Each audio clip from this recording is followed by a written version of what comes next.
This is what I use to fill in the gaps for the concrete caused by the installation of a shut valve by ProPress 2 Ready-Mix Concrete. Sika Ready-Mix Concrete. No water added.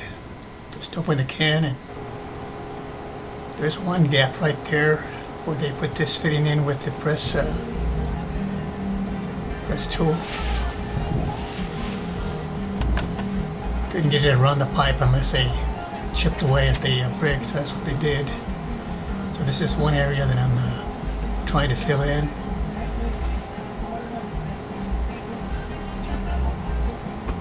Just want to fill the gap is what I want to do. And this is messy. It'd be a lot easier if that pipe was not in the way, but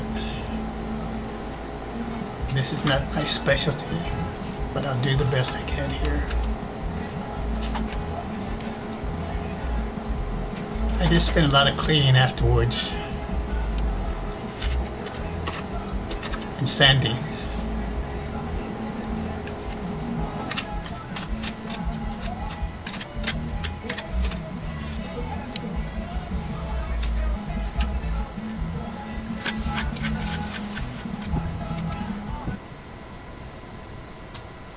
There's my shut-off valve that was installed with the ProPress tool.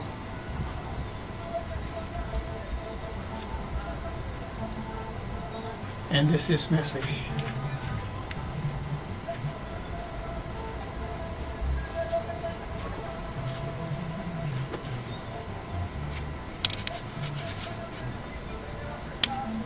What I'm going to do is fill in as much as I can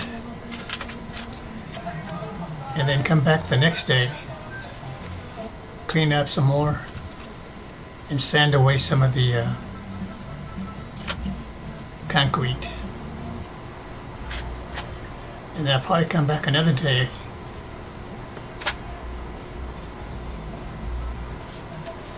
and do a little bit more. Another application maybe, depending on how it comes out.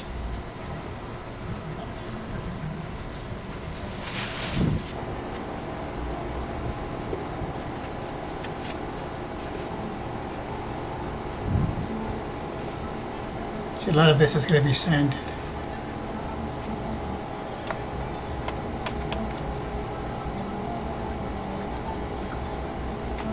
And like I said, this is not my specialty here, so I don't expect it to look pretty.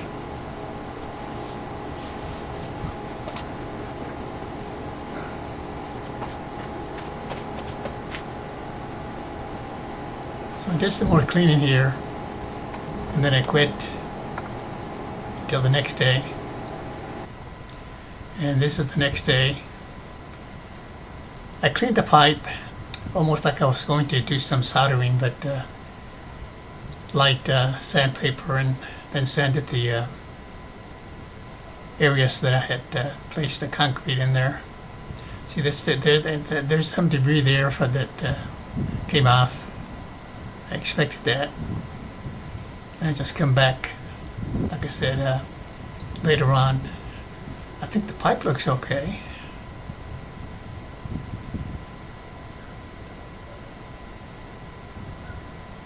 The press tool works pretty nicely, but you have to have room. This pipe was just right against the wall, so it was difficult to solder. But I should have done it myself and just done the soldering, but it was too close. I didn't want to do it. Like I said, I'll come back again and touch it up a little bit more. Thanks for watching. We'll see you next time.